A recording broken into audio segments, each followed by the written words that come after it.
Добро вечер. Јас сум Васко Ефтов во емисијата во Центар на Алсатем телевизија. Тие сте на вистинското место, почитувани гледачи, бидејќи во наредните 50 на минути и вие и јас имаме право да знаеме вистината. Вечерва ќе може да погледнете телевизиско досие во трајање од 50 на минути на тема кој ги донесе муџахидините во Босна, колку муџахидини биле, колку останале, колку терористички акции биле спроведени со луѓе тренирани во босанските кампови и кои се ефектите или кои може да бидат последиците од тоа сегашно делување на муџахидините во Босна и во целиот регион. Мисијата ќе биде одлична, ќе биде и контраверзна. Останете со нас 50 минути, нема да зажалите и на крајот сепак ќе дознаете многу работи кои не сте ги знаеле.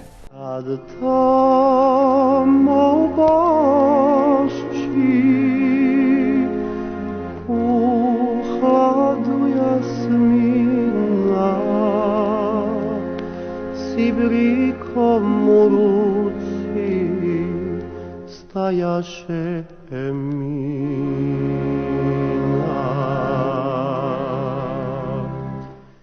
Во овој момент на Балканскиот полуостров Џевад Галјашевиќ важи за најголем експерт по прашањето на муџахедините. 4 години од 2000 до 2004 година бил градоначалник на Маглај, бил дел од партијата на Харис Силајџиќ, кој до пред 3 години беше председател на Босна и Херцеговина.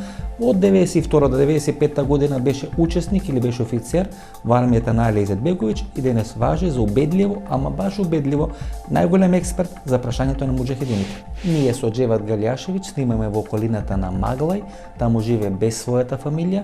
Над него се направени 2 или 3 обиди за атентати. После тие обиди за атентати, својата фамилија, својата сопруга и своите деца ги префрла на живење во Хрватска.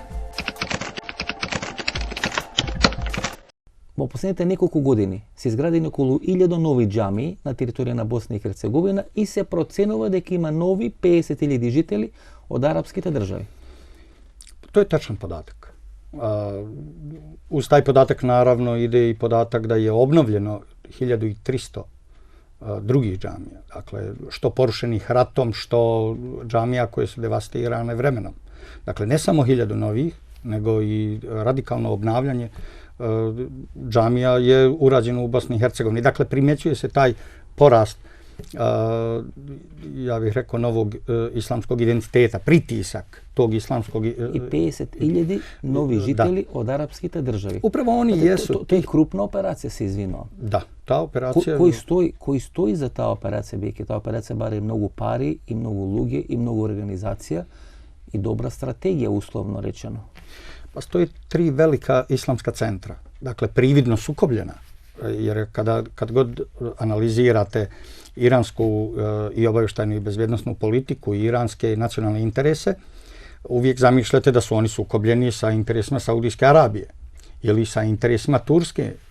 Međutim, na Balkanu, u Bosni i Hercegovini, ove zemlje djeluju u jednoj i političkoj i obavještajnoj bezbjednosnoj sinergiji. Sarađuju Iran, Turcija i Saudijska Arabija. I otprilike iz ta 3 centra i jeste desio se uvoz ovih vjerskih boraca, mudžahedina, koji su prvo bili misionari religije, koji su ovdje bosanske muslimane podučavali elementima svoga vjerskog svjetonazora, svoga razumijevanja islama. Islam, dakle, ne samo kao religija, islam ne samo kao vjera, nego islam i kao društveno uređenje, islam kao politički obrazac, islam kao kultura, islam kao porodica. Dakle, upravo to je ono što u hrišćanskim zemljama razumijevaju kao šerijat.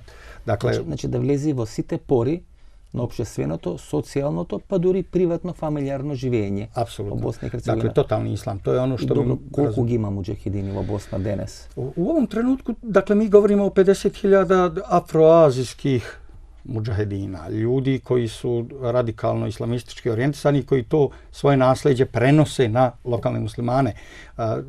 Danas kada govorimo o tom pokretu, o toj organizaciji, mi govorimo o nekoliko elemenata tog pokreta. Dakle, jedno je taj pokret bivših mudžahedina. I otprilike u tom pokretu i govorimo o brojci od 50.000. To su ljudi koji su učestvovali u ratu i koji su u ratu, dakle, obučavali muslimanske borce iz Bosne i Hercegovine. A drugo je nešto što zovemo aktivna islamska omladina. Ta organizacija je raspuštena doduše prije 7-8 godina, ali su njeni organizacioni oblici samo promijenili formu djelovanja i nastavili upravo sa istom politikom prema mladim Bošnjacima, prema mladim muslimanima djelovati. I naravno sportskih društva, preko društava, preko nevladinih, gimnastički klubovi i tako. Apsolutno, tekvondo ili borilačke vještine prije svega i tako dalje.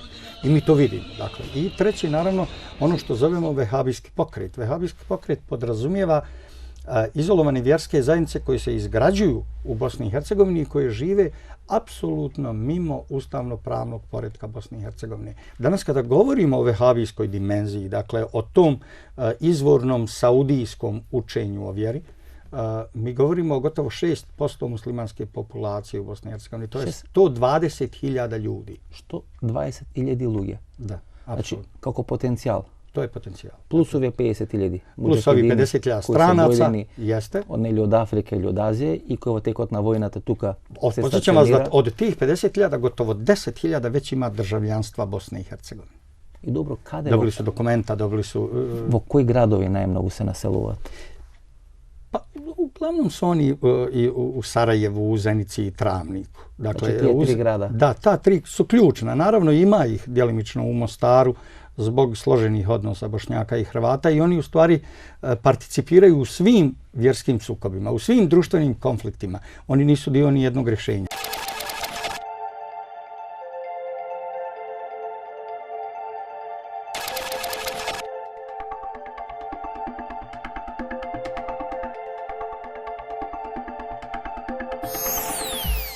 Во Босна во последните неколку месеци врие како во кошница.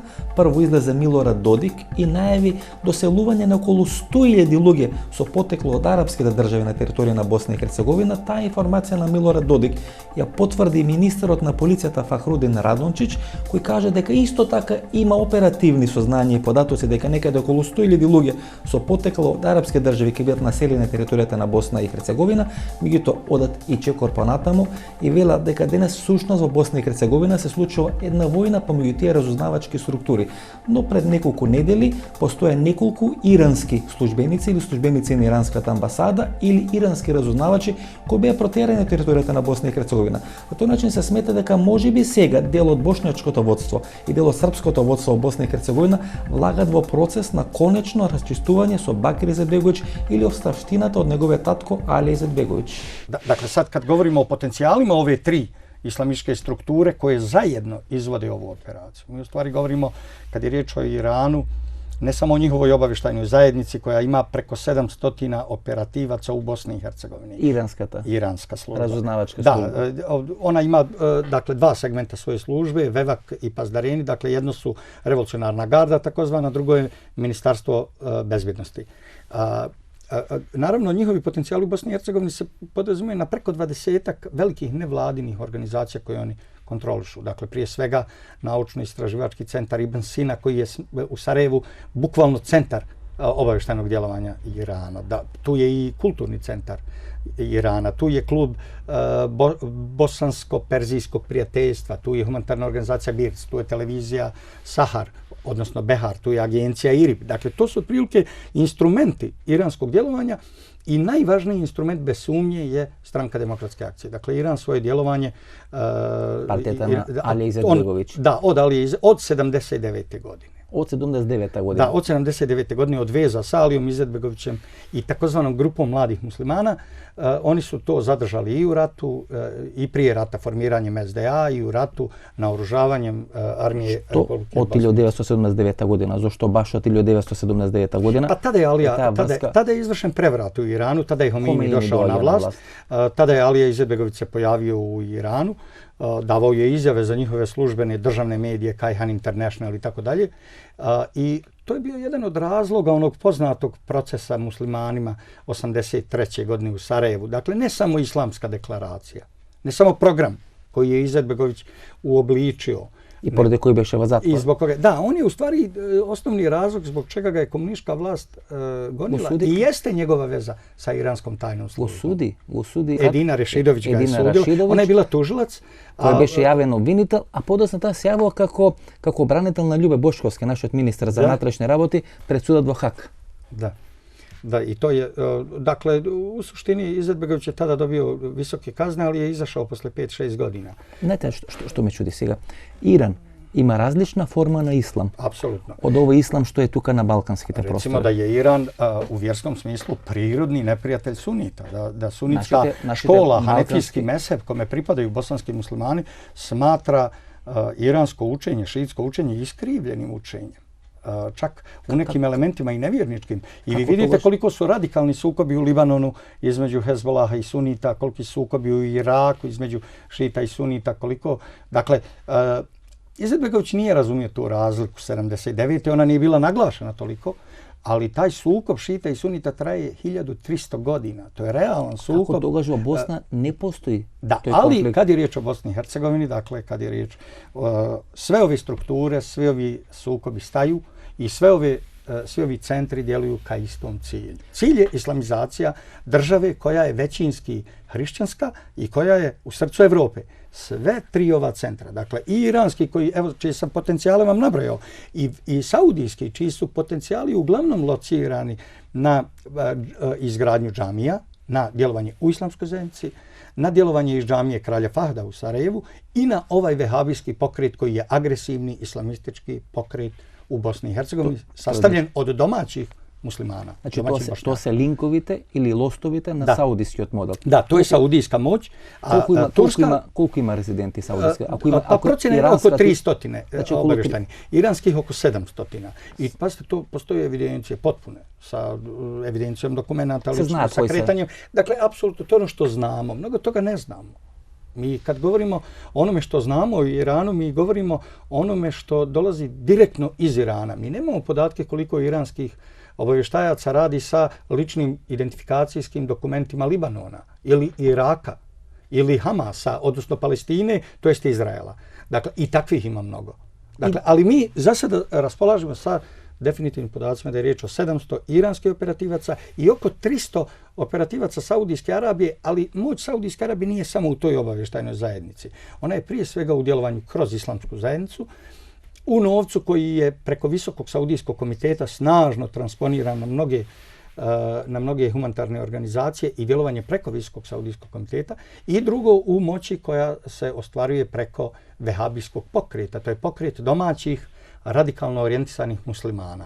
I treći I naravno treći je Turska. Turska djeluje preko isto nekoliko bitnih segmenta. Ona ima gotovo 500 operativaca, obavještajaca koji aktivno djeluju u Bosni i Hercegovini, ali njena moć je, dakle, u tim vladinim javnim odnosima, jer Amerika preferira da bosansko-hercegovačko, bošnjačko političko vođstvo sarađuje snažno sa Turskom. Amerika podržava tu saradnju, onda vi imate javno djelovanje preko svih političkih stranaka. Turska pokušava Bakira Izetbegovića odvojiti od Irana i garantuje Sjedinjenim Američkim Državama da će umanjiti moć i utjecaj Irana, uzimajući Bakira Izetbegovića i naravno Zlatka Lagundžiju za svoje saradnike. Kad tamo bašči u hladu jasmina si brikom u ruci stajaše Emina.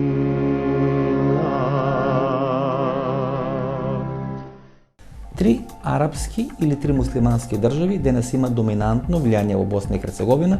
Тоа е Иран, тоа е Турција, тоа е Саудиска Арабија. Меѓутоа тука се поставува клучното прашање, почитувани гледачи, кои преку тие исламски или муслимански држави од западните држави всушност влија на територијата на Босна и Херцеговина? Дали тоа се американците, дали тоа се британците или можеби БНД структурите на германската држава? Вие ги имате одредени информации. Може ли да кажете приказната како Мустафа Церич дојде на чело на босанската исламска заедница, кој тоа се викаше Југословенска исламска заедница, иначе чело беше Хаджи Јакуп Селимовски, починат пред неколку месеци. Da.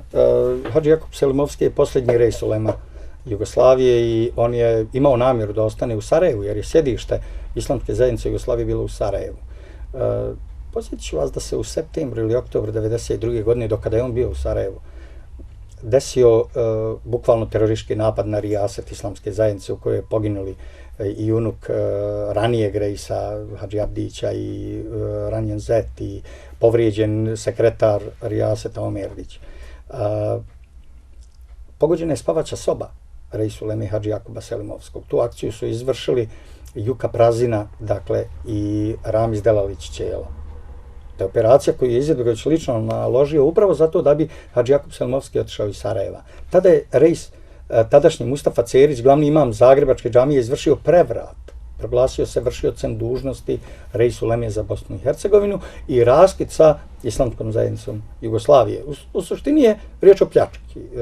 Islamska zajednica je tada imala $4 miliona, 3 miliona njemačkih maraka, mnoštvo, oko milion i nešto švicarskih franaka u vlastitoj kasi. Dakle, u kasi gotovog novca. Na računima je stanje bilo još bolje. I u suštini Mustafa Cerić je bio prije svega menadžer, jedan pokvareni, prefrigani menadžer na čelu Islamske zajednice. Ali Izetbegović i Mustafa Cerić vjerojatno ги врзува Саудijska Arabija. Парите на Саудijska Arabija, влиянието на Саудijska Arabija, iako Ali Izetbegović velite дека има исклучително блиски односи со Иран. Izetbegović je slao ljude u Saudijsku Arabiju, ali njegovi, dakle, kad govorite o prioritetnim vezama, prioritetnoj političkoj orijentaciji, Izetbegović je bio iranski čovjek.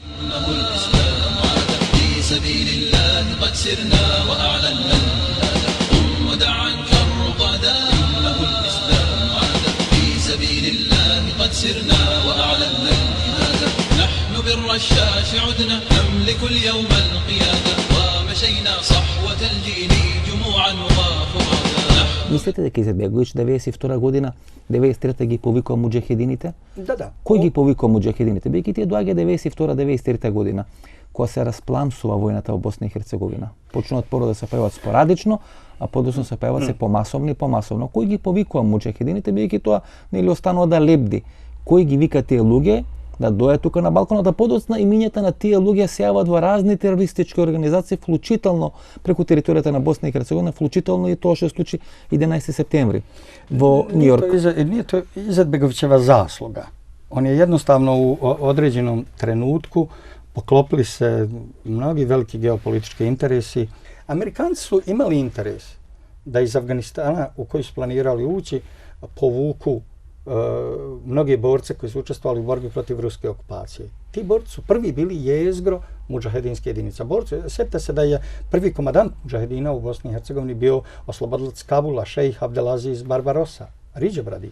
Dakle, sjetite se da je Abu Mali Abdelkadir Mohtari, koji je bio posle komadant odreda El Mudžahedin, da je bio, dakle, neko koji je učestvovao vrlo mlad u borbama u Afganistanu, pa čak i u nekim posle drugim terorističkim akcijama, napad na američki razarač US Call i tako dalje. Dakle, Amerikancima je odgovaralo da ih sabere na jedno mjesto. I to se upravo i složilo. Tako je Izetbegović postao partner i tako je koristio resurse koje mu je davala i zapadna diplomatija, i Amerika, i Njemačka, Engleska u svakom slučaju, ali i islamske zemlje koje su nepodijeljeno podržale taj rat. On je taj rat predstavio kao sveti rat, on je to pitanje predstavio kao pitanje opstanka muslimana u Evropi. I upravo to jeste koncept na kome Iran može sarađivati sa Saudijskom Arabijom i sa Turskom, odnosno njihove službe mogu razmjenjivati pojedine za njih bitne informacije i težiti istom cilju. Isti cilj, islamizacija Balkana. Тука нека да правиме мала пауза за реклами, се враќаме за неколку минути со вториот дел на нашата вечерашна емисија. Биокрил Актив од алкалоид е масло од антарктички крил, богато со омега-3 масни киселини во форма на фосфолипиди. Споредено со триглицеридните, омега-3 масни киселини од рибиното масло, фосфолипидите од Биокрил Актив се многу поефикасно искористени во организмот. Помага во регулирање на нивото на холестерол во крвта, комплетен извор на есенцијални масни киселини, природен антиоксиданс астаксантин. Биокрил Актив, клинички испитан производ на Универзитетската клиника за кардиологија во Скопје. Благодарам за превозот. И со што се занимаваш? Што работиш? Оваа година одмарам, па ќе видим. Интересно.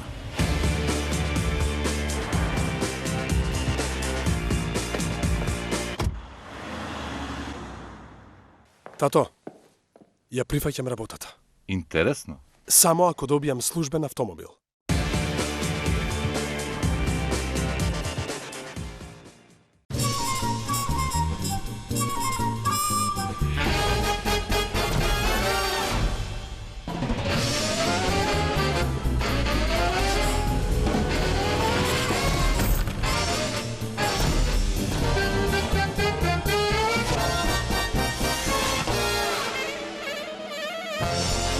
Блокмакс ефикасен при различни типови болка.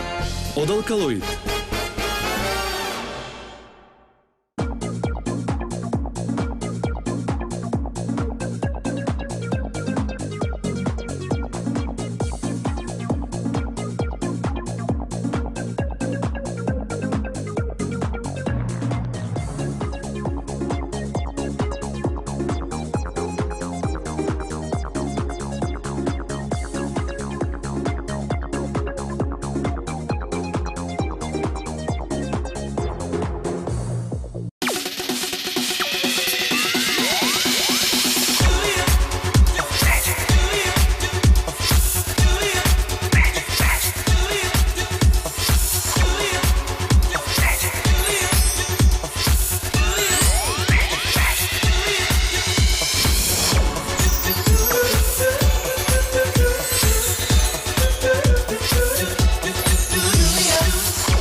Вкусна магија. Бонитас. Немате идеја што да купите за подарок? Се прашувате дали ќе му се допадне подарокот на оној за кого е купен. За родендени, годишнини, свадби, дипломски. Сега има сигурно решение. Картичките за подарок на Евростандард банка се вистинскиот подарок за секоја прилика. Евростандард банка. На првото спомнување на зборот муџахедини се претпоставува дека арапските или исламските земји учествуваат во нивното носење на територијата на Босна и Херцеговина. Меѓутоа Мухамед Филиповиќ, кој беше амбасадор на Босна и Херцеговина во Велика Британија и денес важи за еден од најголемите, ако не најголем, интелектуалец на просторот на Босна и Херцеговина последните 20 на години, смета дека можеби западните разузнавачки структури, првенство на американските служби и можеби најмногу британската разузнавачка служба или МИ6 учествувале или како што тој вели филувале или го филувале Али Изетбеговиќ со луѓето или со муџахедините кои ги носеле на територијата на Босна и Херцеговина. Еве неговата приказна. Имате и одредени потези, подоаѓање на одредени муџахедински борци, па врските со Саудиска Арабија, посебно со Иран, подоснежните одредени акции, укажуваат на тоа дека во еден период таа партија полека почнува да клизи кон одредено муслиманско редефинирање на однесите во Босна и Херцеговина, дека смета дека србите би имале свој дел, свое парче, хрватите би имале свое парче и дека проблемот е колку поголемо парче би добила таа муслиманска држава Босна и Херцеговина. Ja sam svjedok da bio sam ambasador u Bosni i Hercegovini, u Velikoj Britaniji, bio sam u Švajcarskoj, imao sam observatorije s koji sam mogao promatrati, a imao sam i dosta poznanstava. Znate, ja sam, na primjer, ostvario vrlo uske kontakte i kolaboraciju sa Douglasom MacLeanom, koji je bio Titov veliki poštolac, a ja sam kod njega došao kao bivši partizan, ja sam bio partizan. I on je meni neke stvari rekao. Drugi neki ljudi koje sam ja upoznao u vrijeme kad sam na Londonskoj školi za ekonomiju i politiku radio svoj doktorat, su mi kao dali do znanja da djeluju faktori, a to je prije svega engleska obavještajna služba, MI6, koja, da tako kažem, filuje Izetbegovića, da tako kažem, ovim ekstremistima. Kasnije sam ja čak i ustanovio koje su to u Londonu organizacije koje su pod nadzorom MI6, koje su slale muđahedine. Ne vjerujem da je originalno Izetbegović želio muđahedine, jer muđahedine ne bi poslali njemu Iranci, nego Saudici, a Saudici nisu to radili. Saudici su njega financijski podržavali, ali ne operativno. Ja sam uvjeren da su muđahedine ovdje poslale obavještajne službe Zapada. Zašto? Da bi kompromitirale poziciju. Jer one su bile zainteresirane i zapadne zemlje su bile zainteresirane da se pitanje Bosne riješi tako da se ona destruira kao jedinstvena zemlja. Тука не е клучното прашање кој ги праќа. Да. Туку кој ги прифаќа и зашто ги прифаќа. Da sam ja insistirao kod Izetbegovića da se mudžahedini ne prihvataju, da se vrati odakle su došli. Меѓутоа Изетбеговиќ не ги прифаќа тие ваши сугестии. Не.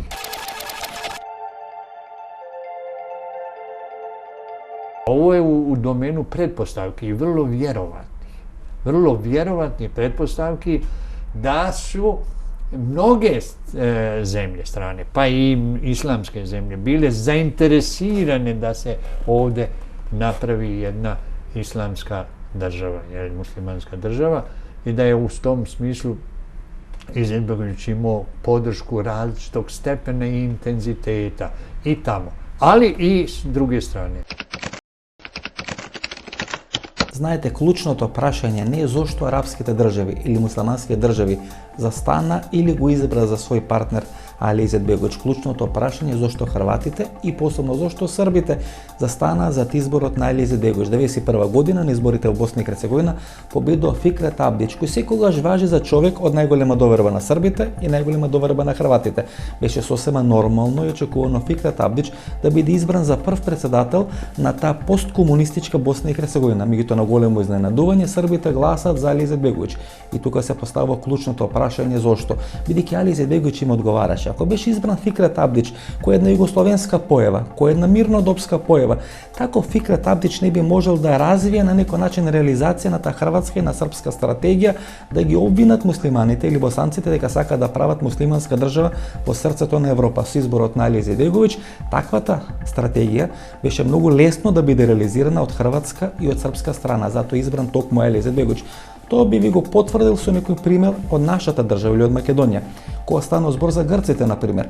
Грците, ако инвестираат во избор на Зоран Заев, Радмила Шекеринска или Бранко Царенковски, тогаш веројатно многу полесно ќе се дојде до решавање на прашањето за името. Меѓутоа тие инвестираат во Никола Груевски, сакајќи на тој начин прво да не се реши прашањето на името и тоа достане еден вековит проблем кој ќе го оптеретува односите помеѓу Македонија и Грција, и како второ со нерешавање на тоа прашање да ја слабеат македонската позиција. Некој слично сценарио мене ми се чини дека србите и хрватите одбра и го инсталира 1991 година Али Изетбеговиќ на чело на босанската држава.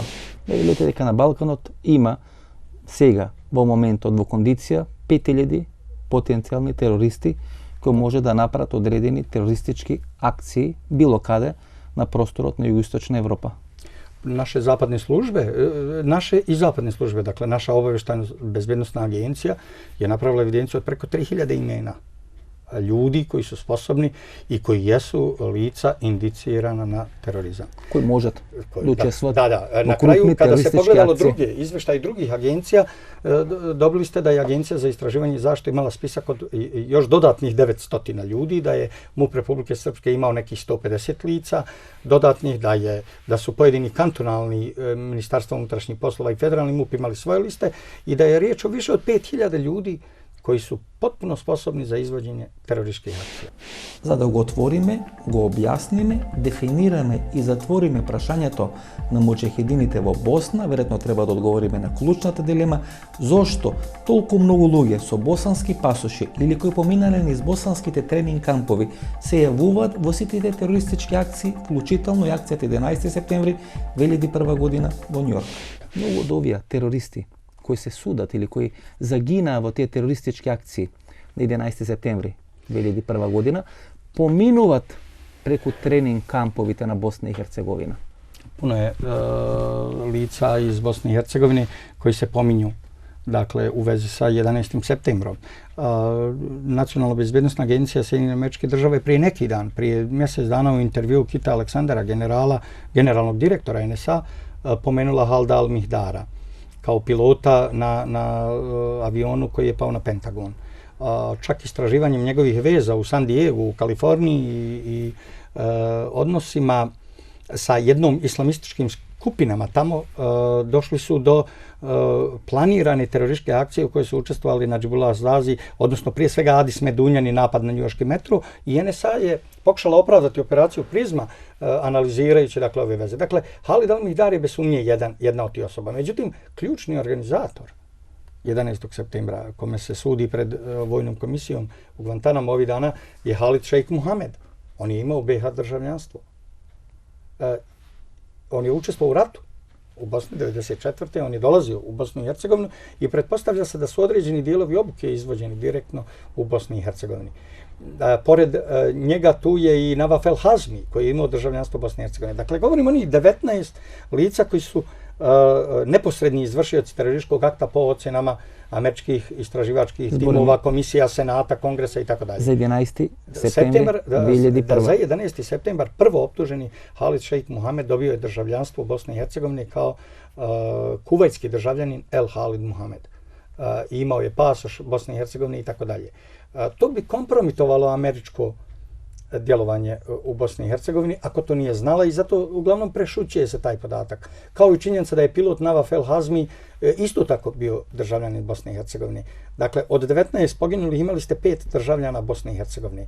Imali ste 9 lica koji su učestvovali u ratu i putovali su u Bosnu i Hercegovinu, dakle više od pola. Najviše je državljana Saudijske Arabije. I upravo to jeste ta linija, poveznica, dakle, Bosne i Hercegovine sa ovim terorističkim grupama. Знаете, јас обично не прашувам. Не ги прашувам моите соговорници за нивните религиозни погледи, определби, или тоа што се по религија и по вера. Кажувате многу тешки работи, вие сте муслиман. Naravno, ja sam musliman, ja sam po vjeri musliman. Dakle, pripadam hanefijskom mezhebu, maturidijskom akaidu kao 99% bosanskih muslimana. Mi smo svi suniti, dakle suniti hanefijskog mezheba, maturidijskog akaida, to je službeno odnos prema vjeri koji propisuje islamska zajednica, propisala prije 150 godina. Прашувам, знаете, бидејќи може да во обвина дека не се муслиман, дека работите за интересите против муслиманите, затоа ја прашав директно што сте по вера, што сте по религија. Вие која прочита вашата биографија, видов дека сте 4 години градоначалник на градот Магле и дека сте биле кандидат на партијата на Хари Силаџич, кој беше премиер во таа војна. I učestvovao sam u ratu, bio sam oficir armije Republike Bosne i Hercegovine. Oficir Izetbegovićeve vojske. Dakle, meni je vrhovni komandant bio Izetbegović, bez obzira što ja iskazujem snažno neslaganje prema njegovoj policiji i njemu lično. Kad tamo bašči u hladu jasmina si brikom u ruci stajaše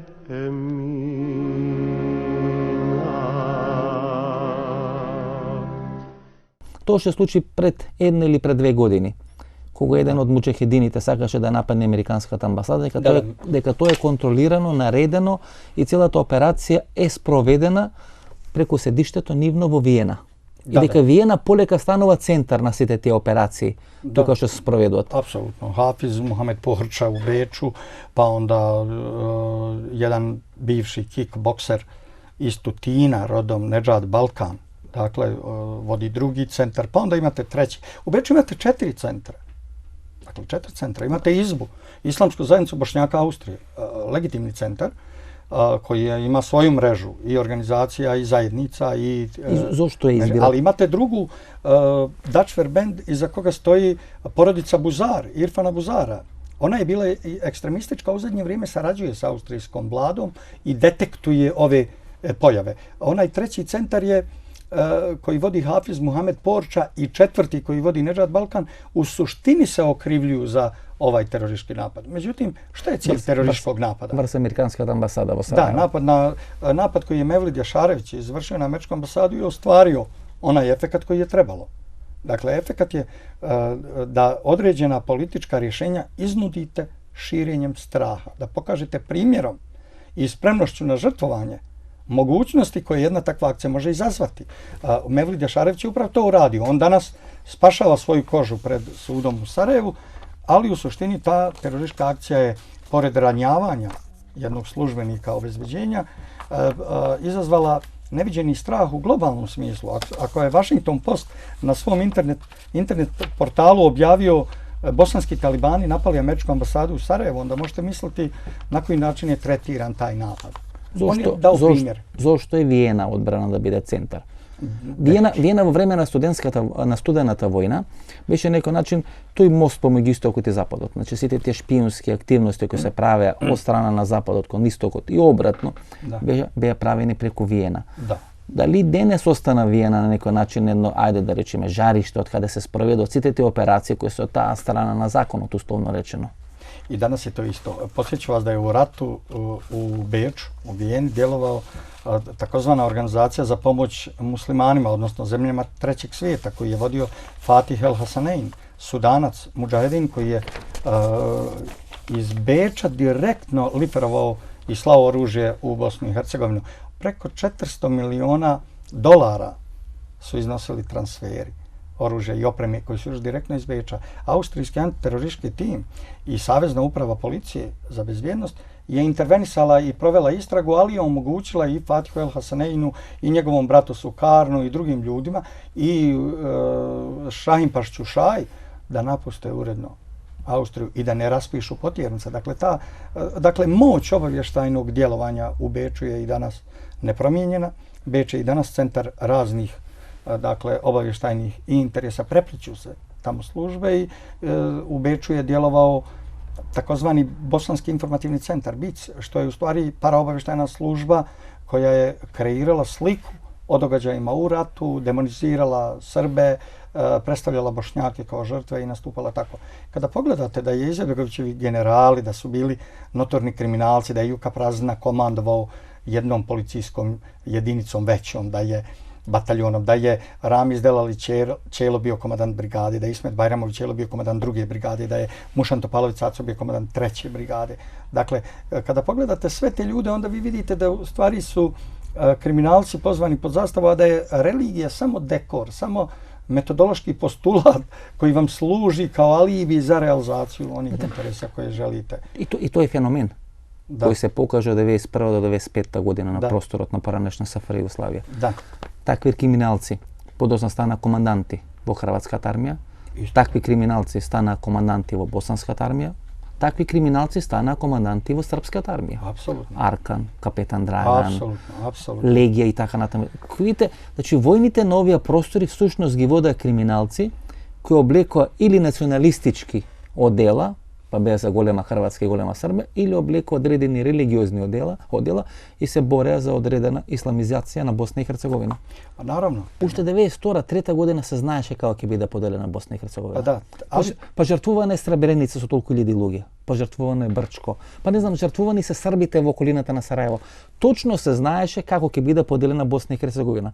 Само требаше да изгинат повеќе од 100.000 луѓе, за на крај да бидат толку измрцварени народите и граѓаните на Босна и Херцеговина за да потпишат било што ќе им се даде во Дејтон. Apsolutno. I da to bude jedna faza rata.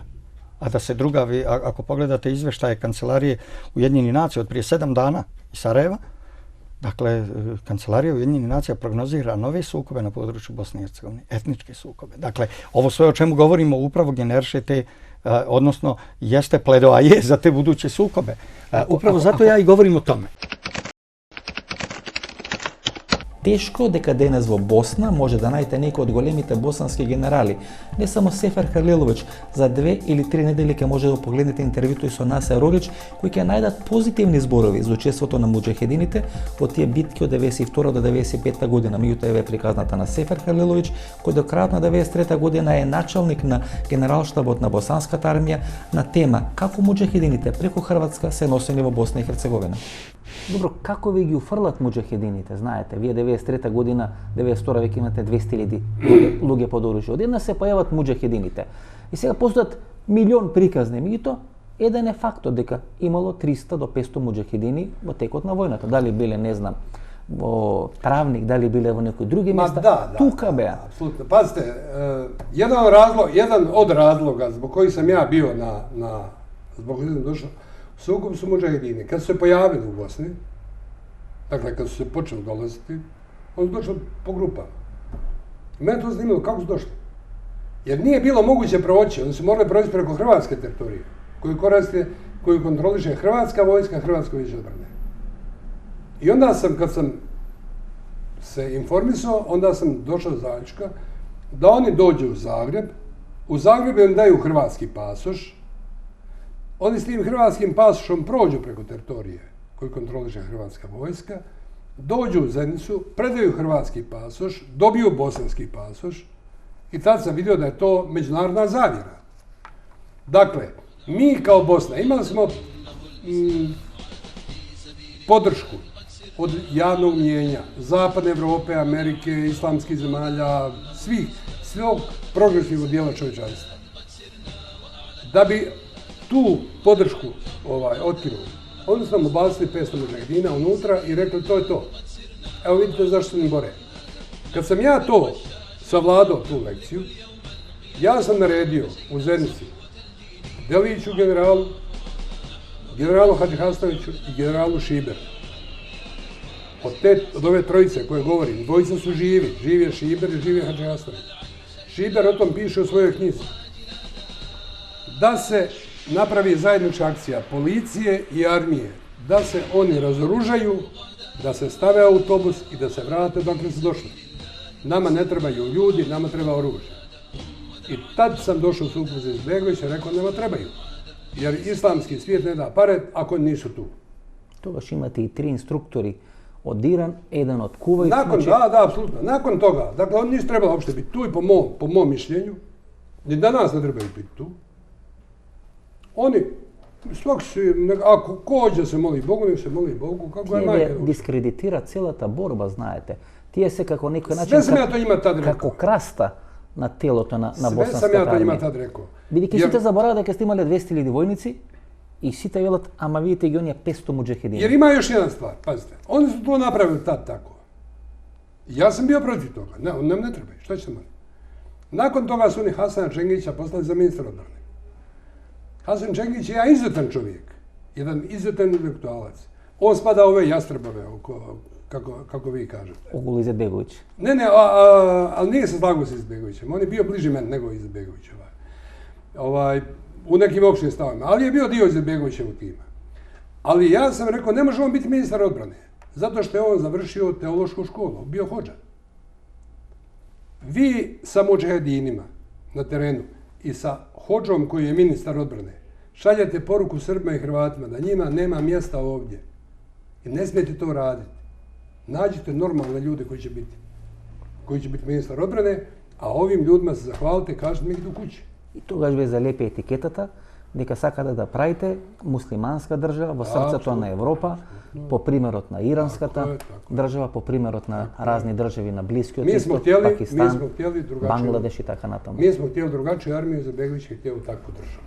Prema tome, kao što vidite, između nas je ogromna razlika. Интересен еден податок, почитувани гледачи. Ние престојавме едно 3 или 4 дена на територијата на Босна и Херцеговина и всушност тамо можеше да се забележи една операција која можеби од овде е тешко да биде сварлива. А тоа е дека еден голем дел на избеглици кои беа цел или предмет на тоа етничко чистење кој беше направено од тие парамилитантни српски структури предводени од Легија или од Аркан, сега полека се враќаат на територијата на Подриње. Тоа е делот од Брчко па доле до Нови Пазар, односно тоа е делот кој секогаш бил стратешки значаен за Република Србија, која сакала таа своја граница со Босна од Дрина да ја помести западно до границата на Сараево. Денес тие структури велам се враќаат на тие подрачја, можеби тамо се инсталират огромен број на одредени муџахедински структури и тука се постава клучното прашање: зошто се спроведува целата таа операција, зошто е потребен и важен тој коридор од Брчко до Нови Пазар доле и дали се точни проценките на Обединетите нации дека постојат одредени сензитивни сигнали дека се можни нови конфликти, посебно во тој дел на Балканот. Дали тоа е вовед во некој нов обид за дестабилизација на Босна, како вовед во некоја поширока дестабилизација на регионот? И третото што е многу важно, тој регион на Подриње, тамо доле оди до Нови Пазар, до Косовска Митровица. Pa upravo to i jeste cilj. Cilj je, meta je region, meta je Balkan. Bosna i Hercegovina je žarište toga. Ona je danas baza.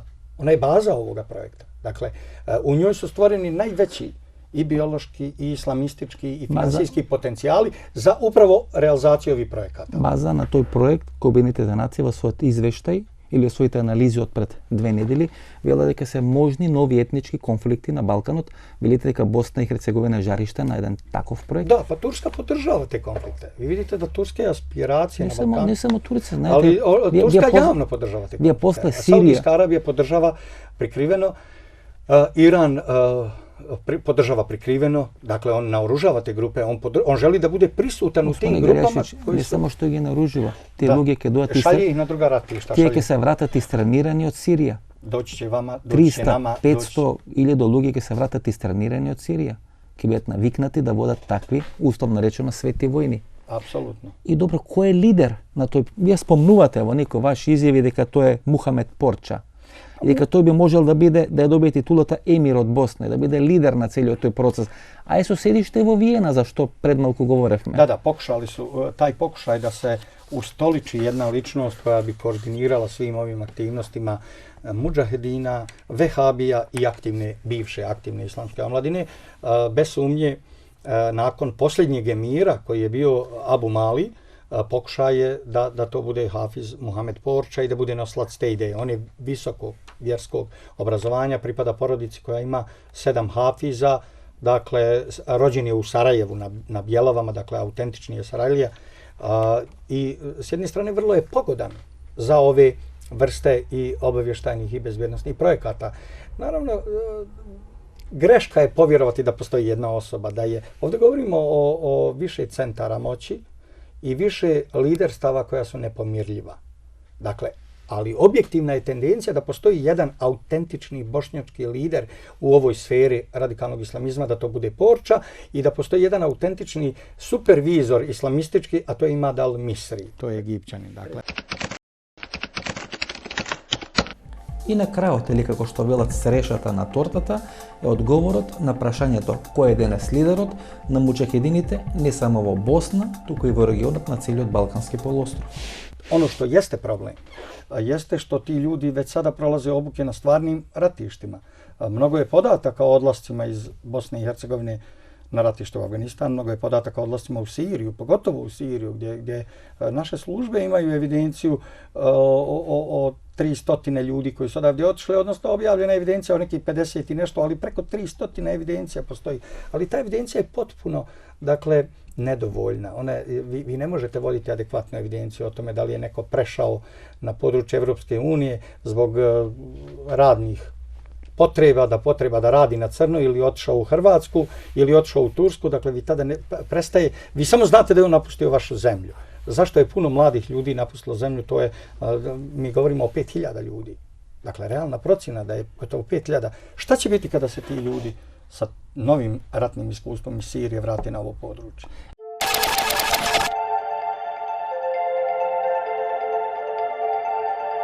Тука некаде е крајот на нашата вечерашна емисија. Останете со нас, погледнете ги рекламите и се враќаме да одјавиме емисијата.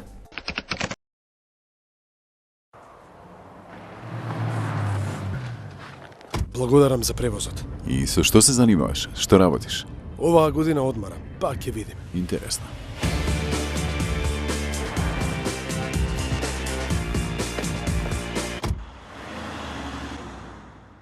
Тато, ја прифаќам работата. Интересно. Само ако добијам службен автомобил.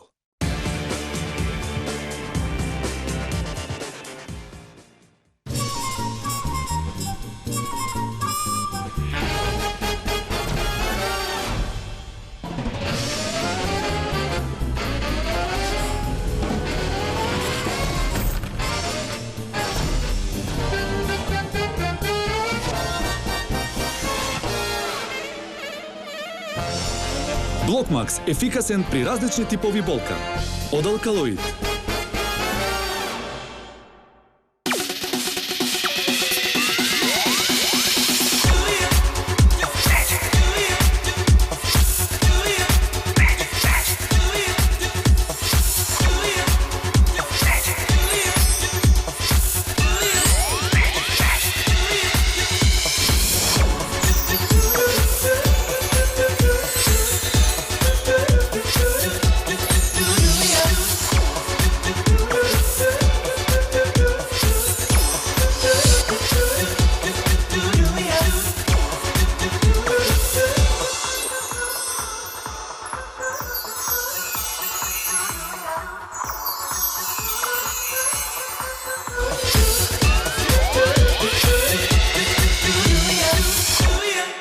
Вкусна магија. Бонитас. Биокрилактив од алкалоид е масло од антарктички крил, богато со омега-3 масни киселини во форма на фосфолипиди. Споредено со триглицеридните омега-3 масни киселини од рибиното масло, фосфолипидите од биокрилактив се многу поефикасно искористени во организмот. Помага во регулирање на нивото на холестерол во крвта, комплетен извор на есенцијални масни киселини, природен антиоксиданс астаксантин, биокрилактив, клинички испитан производ на Универзитетската клиника за кардиологија во Скопје. Ова беше емисијата во Центар, јас сум Васко Ефто, почитувани гледачи, ние се гледаме идната недела во истото време. Пријатно вечер, Македонијо, каде и да си.